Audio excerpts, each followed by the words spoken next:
Welcome students. আমি মানস sir. আজকে তোমাদের ক্লাস 11-এর ফার্স্ট চ্যাপ্টার আমি বলেছিলাম পার্ট 2 বলবো। আগে পার্ট 1 আছে আমার ক্লাস। এখানে যেটা নিয়ে আলোচনা করব সেটা হচ্ছে basic computer organization. Actually computer যেভাবে তৈরি হয়েছে হার্ডওয়্যার, সেভাবে সেটা নিয়েই আলোচনা হবে এখানে। দেখো, এটা বলার আগে আমি ফার্স্ট চ্যাপ্টারটা তোমাদেরকে রিকল করার জন্য দিয়ে দিয়েছি। চ্যাপ্টারে পার্ট 1-এর আমার যে ক্লাস ছিল সেখানে ছিল হোয়াট ইজ কম্পিউটার, তারপর ছিল দেখো হোয়াট ইজ কম্পিউটার সিস্টেম, তারপর computer hardware, program, instruction code, computer software এবং টাইপস অফ সফটওয়্যার। এইগুলো আমার ফার্স্ট ক্লাসে আছে, তোমরা দেখে নেবে। আমি ডেসক্রিপশান বক্সের লিঙ্ক দিয়ে দেবো। আর এইবারে দেখো, আজকে যেটা বলছি, দেখো এখন relation between hardware, software and user. এইটা খুব ইম্পর্ট্যান্ট জিনিস, তোমাদেরকে এই জায়গাটা একটু দেখতে হবে। দেখো, এখানে সবার ভেতরে আছে কোর ম্যানেজমেন্ট সিস্টেম হচ্ছে হার্ডওয়্যার। হার্ডওয়্যারটা সবার ভেতরে আছে এবং সবার তারপর হার্ডওয়্যারকে যেটা ঘিরে আছে সেটা হচ্ছে সিস্টেম সফটওয়্যার, এবং সিস্টেম সফটওয়্যারকে যেটা ঘিরে আছে সেটা হচ্ছে অ্যাপ্লিকেশান সফটওয়্যার, এবং লাস্ট যেটা আছে সেটা হচ্ছে সুপ্রিম পাওয়ার, মানে প্রায়োরিটি, হাইয়েস্ট প্রায়োরিটি যার, সে হচ্ছে ইউজার। তো এখানে কি হয়, ইউজারের কোনো কম্পিউটারের কোনো কাজ করার থাকলে ইউজার কি করে, ইউজার প্রথমে অ্যাপ্লিকেশান সফটওয়্যারে ওই ইনস্ট্রাকশানটা দেবে এবং অ্যাপ্লিকেশান সফটওয়্যার ওই ইনস্ট্রাকশানটা সিস্টেম সফটওয়্যারে পৌঁছে দেবে, এবং সিস্টেম সফটওয়্যার যে কাজ করতে হবে সেই মতো করে হার্ডওয়্যারকে চালনা করবে। আমার প্রথম ক্লাসে নিশ্চয়ই বলা ছিল যে সিস্টেম সফটওয়্যার ইউজারের কোনো কাজ করে না, কিন্তু সিস্টেম সফটওয়্যার হার্ডওয়্যারকে চালাতে সাহায্য করে। তো হার্ডওয়্যার রেজাল্টটা নিয়ে সিস্টেম সফটওয়্যারে দেবে এবং সিস্টেম সফটওয়্যার অ্যাপ্লিকেশান সফটওয়্যারে ইউজারকে দিয়ে দেবে, এবং অ্যাপ্লিকেশান সফটওয়্যার সেটা ইউজারের দেখার মতো করে বা ইউজার যে ফরম্যাটে চাইছে সেই ফরম্যাটারে ইউজারকে ব্যাক করবে। এটাই হচ্ছে হার্ডওয়্যার, সফটওয়্যার এবং ইউজারের মধ্যে রিলেশান। যেখানে ভালো করে দেখো, হার্ডওয়্যারকে সিস্টেম সফটওয়্যারই হার্ডওয়্যারের কাছাকাছি, আর অ্যাপ্লিকেশান সফটওয়্যার হচ্ছে ইউজারের ইনস্ট্রাকশান নেওয়ার জন্য। তো এইখানে দেখো বেসিক কম্পিউটার অর্গানাইজেশন, আমরা এটা তুমিও মনে করবে যেটা আমরা তো ক্লাস 1 নার্সারিতে যখন কম্পিউটার শিখেছি তখন শিখেছি 5টা ইউনিট আছে, নিশ্চয়ই তোমরা জানো এটা। কিন্তু এই যে আমি আজকে লিখেছি সেন্ট্রাল প্রসেসিং ইউনিট, এই সেন্ট্রাল প্রসেসিং ইউনিট এটা নিয়ে ডিটেলস আলোচনা করব।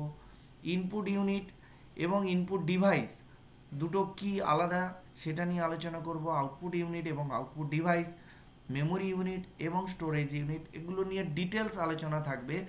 তোমরা এই ক্লাসটাকে স্কিপ না করে কন্টিনিউ করো। আমার যেটা বলতে চাইছি আমি নিশ্চয়ই আশা করি তোমরা বুঝতে পারবে। স্কিপ করে যেও না, এটাকে কন্টিনিউ করো।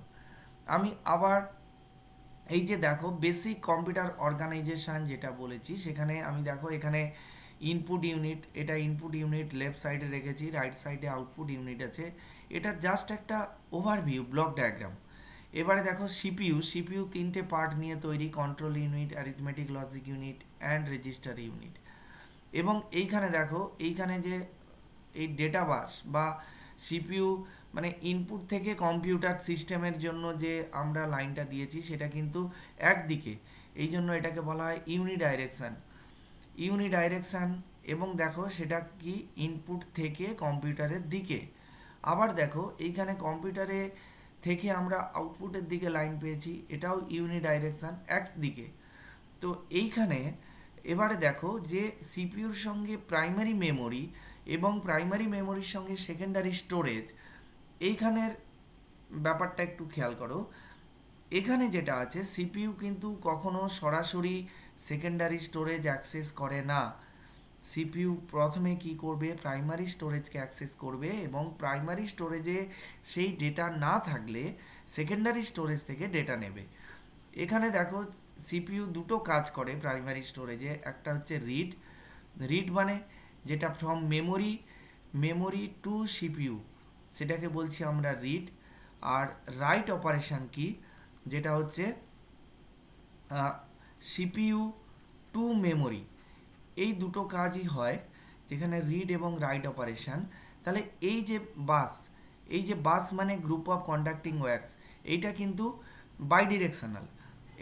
বাইডিরেকশনাল, এইটা। এবং এই যে বাসটা দেখো প্রাইমারি মেমোরির সঙ্গে সেকেন্ডারি মেমোরি একই জিনিস, প্রাইমারি মেমোরিতে সেকেন্ডারি মেমোরির সঙ্গে রিড এবং রাইট দুটো অপারেশন চলতে থাকে।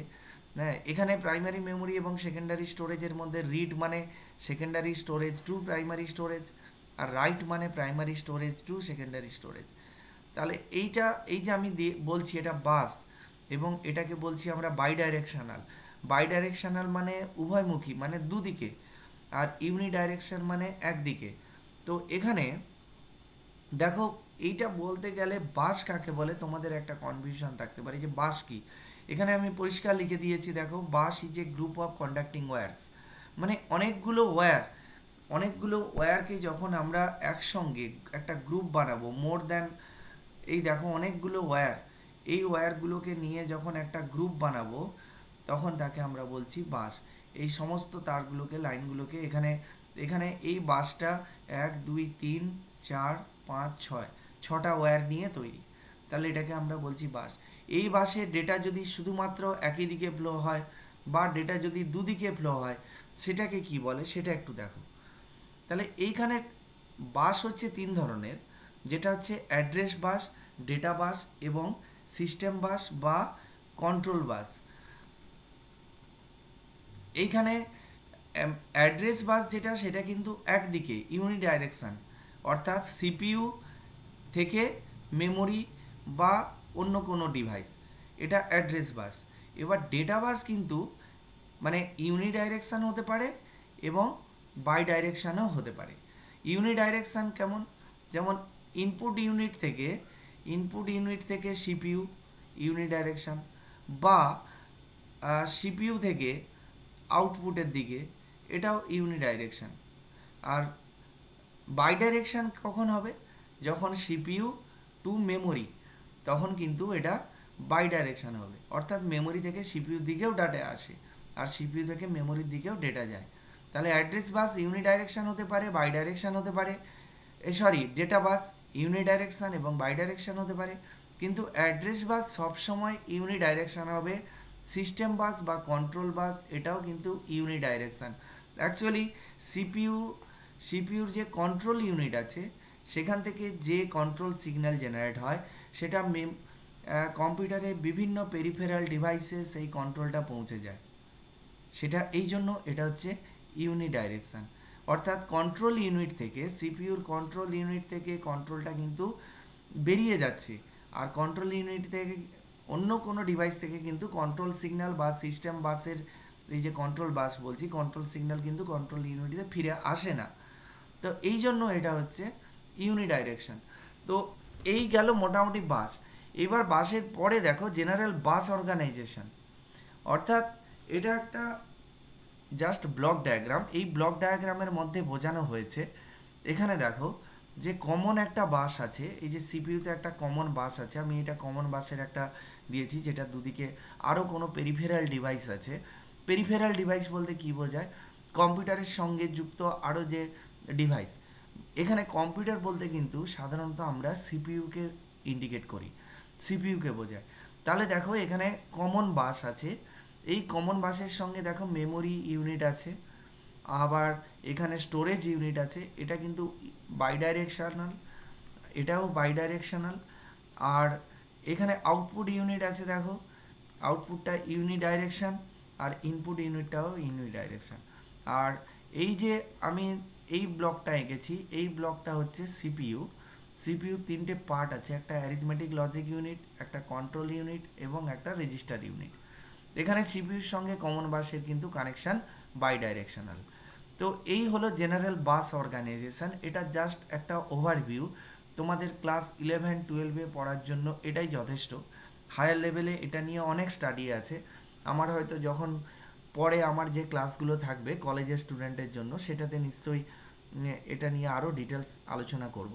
তো তোমাদের বোঝার জন্য যেটা আছে, আমি আবার বেসিক কম্পিউটার অর্গানাইজেশনে ফিরে এলাম। তো এখানে তাহলে input unit, CPU, output unit এবং প্রাইমারি মেমোরি এবং সেকেন্ডারি স্টোরেজ, এই পাঁচটা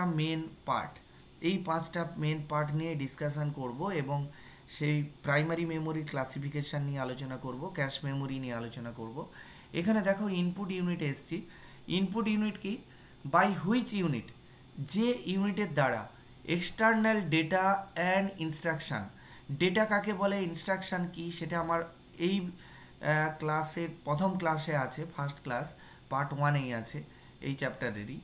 আর given to the computer system is called input unit. তাহলে যে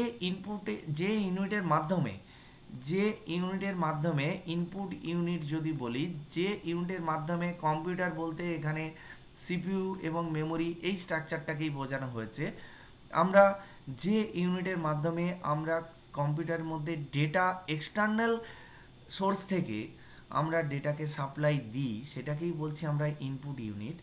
তো ইনপুট ইউনিটের সঙ্গে কিন্তু ইনপুট ডিভাইস অ্যাটাচ করা আছে। ইনপুট ইউনিটের সঙ্গে কি আছে? কিবোর্ড আছে, মাউস আছে, স্ক্যানার আছে, এইগুলো কিন্তু মাইক্রোফোন আছে, এইগুলো কিন্তু ইনপুট ডিভাইস। ইনপুট ডিভাইস কাকে বলে সেটা দেখো। The devices that are connected with input unit to accept data and instruction from the outside environment are called input devices। তাহলে যে ডিভাইসগুলো থেকে ডেটা আউটসাইড এনভায়রনমেন্ট থেকে ইনপুট ইউনিটের মাধ্যমে কম্পিউটারে যায়, সেইগুলোই হচ্ছে ইনপুট ডিভাইস। আমি এখানে যেগুলো নাম লিখেছি তোমরা সবাই জানো, সেগুলো আর বলার কোনো প্রয়োজন নেই। কিবোর্ড, মাউস, স্ক্যানার এবং মাইক্রোফোন। এইবারে দেখো function of input unit. Input unit কি কাজ করে? ইট অ্যাকসেপ্ট রিড, মানে ইনপুট ইউনিট কি করবে? রিড করবে। কি রিড করবে? Instructions and data from outside world. Outside world বলতে কম্পিউটারের আউটসাইড, সেটাই বোঝানো হয়েছে। ইট কনভার্ট দিজ ইনস্ট্রাকশানগুলোকে কনভার্ট করবে এবং ডেটাগুলোকে কনভার্ট করবে in computer acceptable form. Computer যে ফর্মে এটাকে অ্যাকসেপ্ট করে সেই ফর্মে ইনপুট ইউনিট কনভার্ট করবে। আর it supplies the converted instructions and data to the storage unit for storage and further processing. এখানে আমি আবার একটা কথা বলছি, দেখো আমাদের সঙ্গে যেটা ইন্টারফেস হিসাবে ইউজ হয় সেটা ধরো কিবোর্ড। কিবোর্ড মানে কি? কিবোর্ড হচ্ছে একটা ইনপুট ডিভাইস। এই ডিভাইসটা কানেক্টেড আছে কার সঙ্গে? একটা ইউনিটের সঙ্গে, সেটা হচ্ছে ইনপুট ইউনিট। এই ইনপুট ইউনিটটা কিছুই না, এটা কিন্তু একটা সার্কিট, এটা একটা আইসি এবং এটা একটা এর কিছু আরও পেরিফেরাল কিছু সার্কিট আছে। এটা একটা সার্কিট এবং এর সঙ্গে কানেকশান কার? ইনপুট ইউনিটের সঙ্গে কানেকশান আছে কিন্তু সিপিইউর কানেকশান। তাহলে ইনপুট ডিভাইস কিন্তু মানে সেকেন্ড পয়েন্টটা দেখো, it convert the instruction and data in computer acceptable form. কে কনভার্ট করছে? Input unit. Input unit convert করছে, ইনপুট ডিভাইস নয়। ইনপুট ডিভাইস থেকে ডেটা বা ইনস্ট্রাকশান ইনপুট ইউনিটে আসবে এবং ইনপুট ইউনিট এটাকে কম্পিউটার যে ভাষায় বোঝে সেই ভাষাতে কনভার্ট করবে এবং তারপরে সিপিইউতে ডাটাটাকে ট্রান্সফার করবে। আর যদি স্টোরেজের প্রয়োজন হয় তাহলে ডাইরেক্ট স্টোরেজে ট্রান্সফার করবে। সেটার একটা ভায়া ডাইরেক্ট মেমোরি অ্যাক্সেস আছে, সেটা অনেক হায়ার ক্লাসে আছে, তোমাদের ক্লাস 11-12-এ সেটা নেই। ডাইরেক্ট মেমোরি অ্যাক্সেস আছে যেটা ডাইরেক্ট মেমোরিতে পৌঁছে দেবে। এবার দেখো আউটপুট ইউনিট। আউটপুট ইউনিট বলতে কি বোঝায়? By which unit computer supplies information often from data processing to outside world is called output unit। তাহলে যে ইউনিটের মাধ্যমে কম্পিউটার সাপ্লাই করবে, কি সাপ্লাই করবে? ইনফরমেশান। দেখো একটা ভালোভাবে দেখো, ইনপুট ইউনিট থেকে ডেটা নেবে, সেই ডেটাটা আফটার প্রসেসিং ইনফরমেশান হবে। তাহলে প্রসেস হলো কোথায়? সিপিইউতে। ডেটা আমি কখনোই ইনপুটে কিন্তু ইনফরমেশান ইনপুট বলে বলিনি, ওখানে সবসময় বলেছি ডেটা অ্যান্ড ইনস্ট্রাকশান। ডেটা এবং ইনস্ট্রাকশান ইনপুটে নেবে, সেটা সিপিইউতে প্রসেস হবে এবং যেটা তৈরি হবে সেটা ইনফরমেশান। তাহলে যে ইনফরমেশানটা তৈরি হলো সেটা আউটসাইড ওয়ার্ল্ড মানে কম্পিউটারের বাইরে আমাদের এই পৃথিবীতে দেওয়ার জন্য যে ইউনিটটা আছে সেটা হচ্ছে output unit. Hence output units links a computer with its external environment.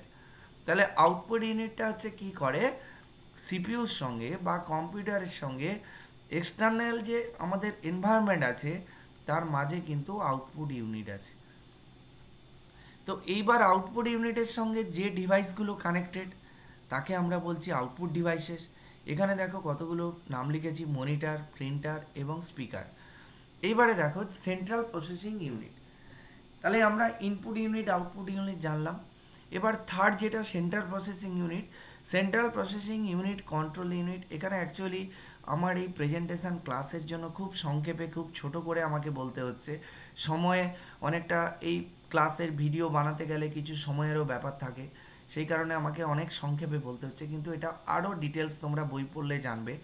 আমার কাছ থেকে আমি শুধু আইডিয়াটা দেওয়ার চেষ্টা করছি, একটা ওভারভিউ দিচ্ছি।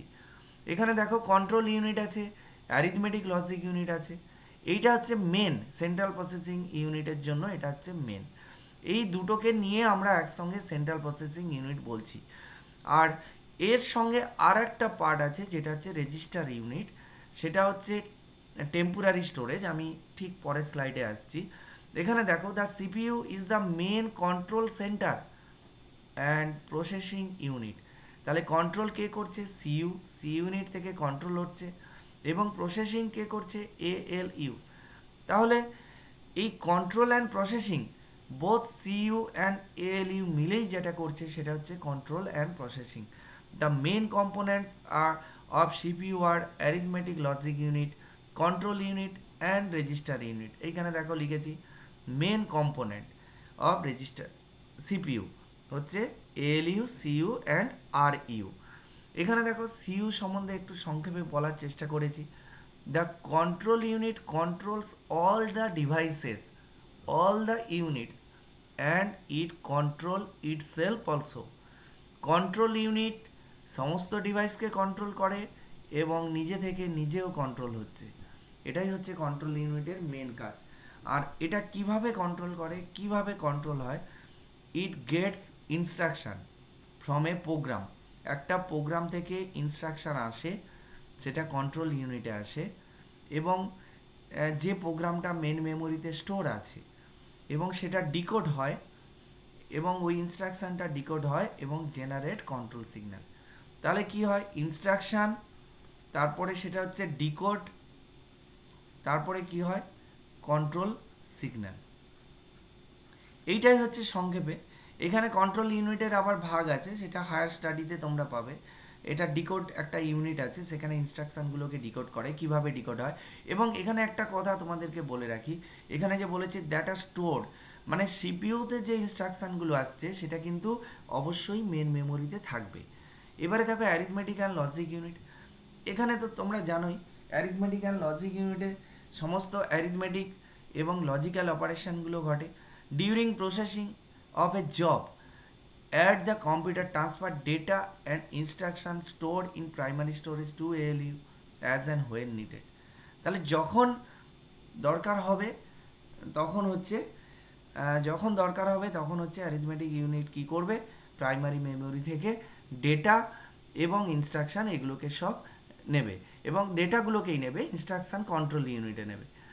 এর পরে যেটা আসছি সেটা হচ্ছে রেজিস্টার ইউনিট বা আরইউ। রেজিস্টার ইউনিটে আমরা কি করি, বা রেজিস্টার ইউনিট কেন কম্পিউটার ইউজ করে।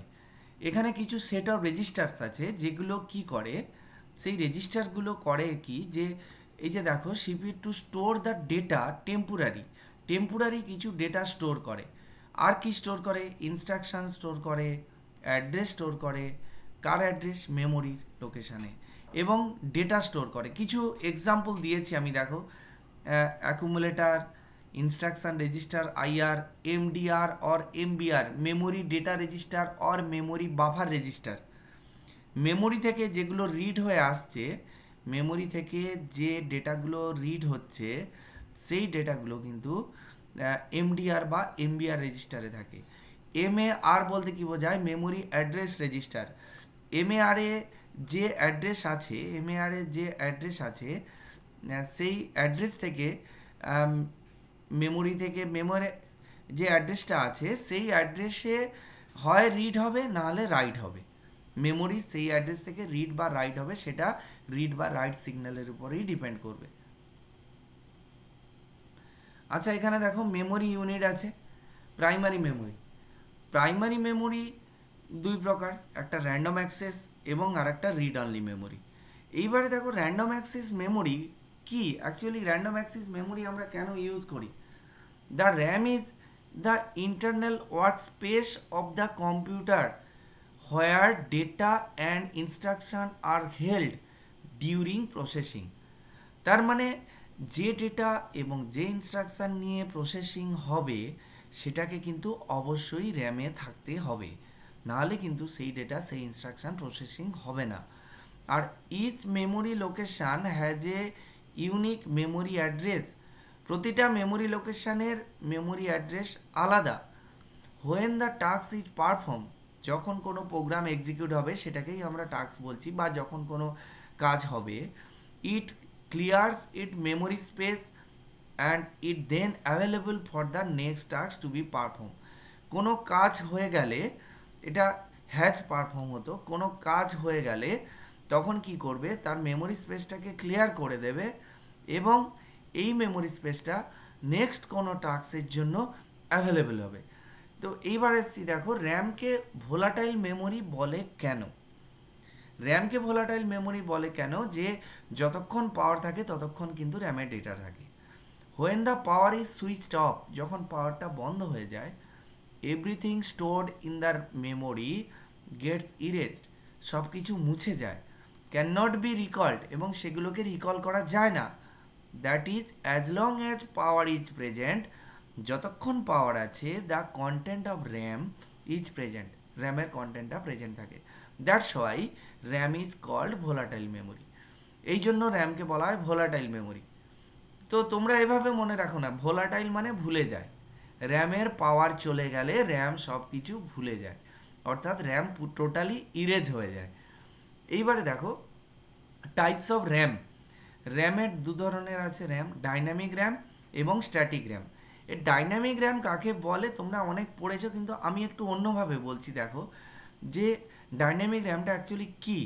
The dynamic RAM stores the binary information in the form of electric charges that are applied to capacitor। তাহলে যেটা ক্যাপাসিটারে যে চার্জটা অ্যাপ্লাই করা হয়, তোমরা যাদের কম্পিউটার সায়েন্স এবং যাদের ফিজিক্স আছে তারা এটা একটু ভালো বুঝবে। যে এই যে দেখো ইলেকট্রিক চার্জ, ক্যাপাসিটারটা কেন ইউজ করা হয়? কিছুক্ষণ চার্জকে ধরে রাখার জন্য। আর ডাইনামিক র্যামটা যে টেকনোলজিটা ইউজ করে সেটা হচ্ছে capacitor technology. The capacitors are provided inside the chip by MOS। MOS হচ্ছে একটা আইসি চিপের একটা মেটাল অক্সাইড সেমিকন্ডাক্টর। অ্যাকচুয়ালি এটা হচ্ছে একটা মসফেট। সেই মসের চিপ ইউজ করে মস ট্রানজিস্টার, অ্যাকচুয়ালি ওই ক্যাপাসিটারই সেটা। The stored charges on the capacitor ten two discharge, এবং ক্যাপাসিটারের চার্জটা সবসময় ডিসচার্জ হওয়ার একটা টেন্ডেন্সি থাকে with time. and the capacitor must be the recharged by refreshing the dynamic memory। এই জন্য দ্যাটস ওয়াই ডাইনামিক মেমোরিকে রেগুলার ইন্টারভ্যালে রিফ্রেশ করার প্রয়োজন হয়। কেন? কারণ ক্যাপাসিটারের চার্জটা ডিসচার্জ হয়ে যায়, সেই কারণে ডেটাটা লস হওয়ার সম্ভাবনা থাকে। এই জন্য ডির্যামকে রেগুলার ইন্টারভ্যালে রিফ্রেশ করতে হয়, যাতে করে ডেটাটাকে ডির্যাম ধরে রাখতে পারে, অর্থাৎ ক্যাপাসিটারের চার্জটা ঠিকঠাক ধরে থাকে। আর স্ট্যাটিক র্যামকে কিন্তু রিফ্রেশ করার প্রয়োজন হয় না, কারণ এটা ফ্লিপ ফ্লপ টেকনোলজি ইউজ করে। এবারে তোমরা বলবে স্যার ফ্লিপ ফ্লপ কী? ফ্লিপ ফ্লপ হচ্ছে একটা তোমাদের তো নেই ফ্লিপ ফ্লপ, অ্যাকচুয়ালি তোমাদের 11-এ নেই, কিন্তু যারা সিকোয়েন্সিয়াল সার্কিট পড়েছো তারা ফ্লিপ ফ্লপ জানবে। ফ্লিপ ফ্লপ হচ্ছে একটা, মনে করো না একটা মেমোরি ইউনিট হিসাবে, একটা মেমোরি, অর্থাৎ আমরা ইনপুটে যা দেব যতক্ষণ না ক্লক পালস চেঞ্জ হয় ওইটা আমরা আউটপুটে পাবো না, অর্থাৎ এর মধ্যে ডেটাটা একটা single bit storage. Flip flop হচ্ছে একটা সিঙ্গেল বিট স্টোরেজ। ধরো আমি একটা 1 ইনপুট হিসাবে দিলাম, সেই 1টা এখানে থেকে যাবে যতক্ষণ না ক্লক পালস চেঞ্জ করছি এবং ইনপুট চেঞ্জ করছি। ইনপুট চেঞ্জ করে ক্লক পালস চেঞ্জ করলে এর ডেটাটা চেঞ্জ হবে। তাহলে এটা স্টোর করছে, এখানে যে স্টোরেজটা হয় সেটা কিন্তু পুরোটাই মানে থেকে যাবে, এখানে কিন্তু কোনো রিফ্রেশ করার প্রয়োজন হয় না, এখানে পুরোটা ট্রানজিস্টর টেকনোলজি ইউজ হয়। হ্যাঁ, তো এইবারে দেখো রিড অনলি মেমোরি যেটা রম, রম হচ্ছে আমরা র্যাম সম্বন্ধে জানলাম, এবার রমটা কি, এবার রমের ব্যবহারটা কি সেটা আমি আগে রমটা জেনে নিই, তারপর বলবো কেন রম আমরা ইউজ করি। Read only memory, ROM is a memory unit that performs the read operation only, it does not have a right capability. এর কিন্তু কোনো রাইট করার কোনো ক্যাপাবিলিটি নেই, এটা শুধু রিড করবে এখান থেকে। অর্থাৎ সিপিইউ, অর্থাৎ এটা সিপিইউ সিপিইউ শুধুমাত্র রিড করবে রম থেকে, রমে কিন্তু সিপিইউ রাইট করতে পারবে না। আর this implements that the binary information store in a ROM is made permanent during the hardware production. যখন রম তৈরি হয়েছে তখন কিন্তু বাইনারি ইনফরমেশান একে পারমানেন্টলি স্টোর করে দেওয়া হয়েছে। হ্যাঁ, এইটা রমটা কিন্তু এই জন্য নন ভোলাটাইল, রমের ডেটা কিন্তু মোছে না। তো আমরা রম কতগুলো ভাগে ভাগ করেছি সেটা দেখে নাও, এটা তোমরা সবাই জানো যে পি রম, ডবল ই পি রম, ইপি রম, ফ্ল্যাশ রম, ফ্ল্যাশ ইর পি রম এবং মার্কস রম, এগুলো তোমরা আগেও পড়েছো, পড়বেও, তোমাদের বইয়েও আছে, তোমরা পড়তে পারবে। কিন্তু যেটা জানার যে রমের কাজটা কি, এখানে দেখো আমি সিপিইউ, র্যাম এবং রমের একটা আর্কিটেকচার রেখেছি, এখানে জাস্ট একটা কনফিগারেশন এখানে এখানে দেখো তো রম থেকে সিপিইউর দিকে ডেটাটা যাচ্ছে অর্থাৎ রিড হচ্ছে। আর এইখানে দেখো র্যামের সঙ্গে দুটো লাইন দিয়েছি, আমি উপরে যেটা অ্যারো দিয়েছি এখানে দেখো রিড হচ্ছে আর এটা দেখো রাইট হচ্ছে। ভালো করে দেখো তো, RAM to CPU read, CPU to RAM write এবং রম টু সিপিইউ রিড। এখানে রমটা আমরা কেন ইউজ করি, আর এখানে দেখো তো র্যামের সঙ্গে কিন্তু সেকেন্ডারি স্টোরেজ ধরো হার্ড ডিস্ক অ্যাটাচ আছে। তো ইনিশিয়ালি কি হয়, যখন আমরা পাওয়ার অন করি, পাওয়ার যখন অন করি তখন র্যামটা কিন্তু ফাঁকা থাকে, এমটি, র্যামে কোনো ডেটা থাকে না। তো সিপিইউ প্রথমে র্যামে ডেটা আছে কিনা খোঁজ নেয়, র্যামে কিন্তু কোনো ডেটা থাকে না, তখন কি করে সিপিইউর কন্ট্রোলটা কিন্তু রমে চলে যায়। এবার রমে একটা প্রোগ্রাম আছে, এই প্রোগ্রামটাকে বলা হয় বুটস্ট্র্যাপ লোডার। এই বুটস্ট্র্যাপ লোডারটা কি করে, এই প্রোগ্রামটা কি করে, রম থেকে সিপিইউ রিড করে, রিড করে, ডিকোড করে, এক্সিকিউট করে। রিড রিড ডিকোড এক্সিকিউট, এই করার পরে এই প্রোগ্রামটাকে রিড, ডিকোড এবং এক্সিকিউট করার পরে কি করে, সিপিইউ বুঝতে পারে সেকেন্ডারি স্টোরেজে অর্থাৎ হার্ড ডিস্কে ডেটাটা কোথায় আছে। তখন সেই ডেটা বলতে এখানে অপারেটিং সিস্টেম, সেই অপারেটিং সিস্টেমকে র্যামে লোড করতে থাকে। পুরোপুরি র্যামে অপারেটিং সিস্টেমটা যখন লোড হয়ে যাবে তখন রমের কাজ শেষ হয়ে যাবে, আর রমের কোনো ফাংশান নেই। এরপর যা কন্ট্রোল, যা ফাংশান সব র্যামের। অপারেটিং সিস্টেম যখন র্যামে লোড হয়ে গেল তখন সিপিইউ বা কম্পিউটার চলতে শুরু করবে। এটাই হচ্ছে রমের ফাংশান। এইবারে দেখো দ্য ক্যাশ মেমোরি, এটা একটা ইম্পর্টেন্ট থিং। ক্যাশ মেমোরি নিয়ে তোমরা হয়তো জেনেছো, কিন্তু আমি এখানে ডিটেলস আলোচনা করব, তোমরা একটু ভালো করে শোনো। এখানে দেখো কি বলতে চেয়েছি। Cash memory is a special type of memory that is placed in between the CPU and primary memory to reduce the speed mismatch between them. CPU এবং RAM এর মধ্যে যেটা থাকে সেটা হচ্ছে ক্যাশ মেমোরি। কেন থাকে সেটা পরে নিচে দেখে বলছি। It is a high speed memory যার স্পিডটা নিয়ারেস্ট টু সিপিইউ। সিপিইউর স্পিড হাই, র্যামের স্পিড অনেক লো। এবার সিপিইউ যে স্পিডে র্যামের কাছে ডেটা রিড করতে চায় বা রাইট করতে চায় সেটাতে র্যাম সেই স্পিডে ডেটা সিপিইউকে সাপ্লাই দিতে পারে না। সিপিইউ আগে থেকে ক্যালকুলেট করে নেয় ওর কোন কোন ডেটা প্রয়োজন, সেগুলো কিন্তু ক্যাশ মেমোরিতে তুলে দেয় র্যাম, সেটা সিপিইউ সেটাকে তোলার ব্যবস্থা করে। তাহলে সেই জন্য ক্যাশ মেমোরির স্পিডটা হচ্ছে সিপিইউর কাছাকাছি, তাই আমরা ক্যাশ মেমোরিটাকে এখানে ইউজ করি। তো তোমরা বলতে পারো যে ক্যাশ মেমোরি তো পুরোটা র্যাম বাদ দিয়ে ক্যাশ মেমোরি ইউজ করা যেত। ক্যাশ মেমোরি ইউজ করা যেত, কেন ইউজ করা যায়নি আমি নিচে সেটা লিখেছি দেখো। The cost of a cache memory is very high, so it is used in very little amount in size and the cost of computer is reasonable to all. Cash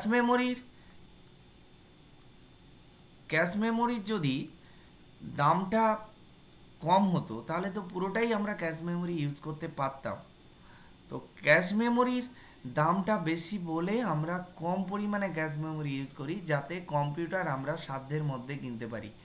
যদি পুরোটাই র্যামের পরিবর্তে ক্যাশ মেমোরি ইউজ করতাম তাহলে হয়তো কম্পিউটারের দাম কয়েক লক্ষ টাকা হতো, সেখানে আমরা 30,000 টাকা থেকে কম্পিউটার পাচ্ছি। এখানে দেখো, এখানে ক্যাশ মেমোরির টাইপ, কত ধরনের ক্যাশ মেমোরি হয়।